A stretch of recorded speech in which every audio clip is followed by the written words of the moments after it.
నమస్కారం, ఘంటారావానికి స్వాగతం. ముందుగా ప్రధాన అంశాలు. తెలంగాణ మేడ్చల్ జిల్లాలో భారీగా డ్రగ్స్ పట్టివేత.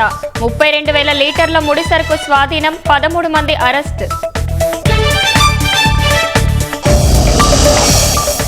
గంగమ్మ ఒడికి ఖైరతాబాద్ బడా గణేశుడు.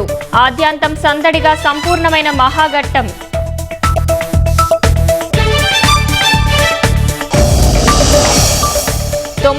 రూపాయలకే 333 కేజీల లడ్డూ దక్కించుకున్న విద్యార్థి. కొత్తపేటలో లక్కీ డ్రాలో గెలుచుకున్న సాక్షిత్ గౌడ్. తిరుపతిలో 6 నెలల చిన్నారి అదృశ్యం.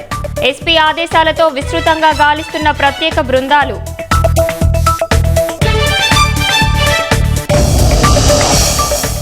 ఖలిస్తాన్ ఉగ్రవాద సంస్థలకు నిధులిస్తున్నట్లు ఒప్పుకున్న కెనడా.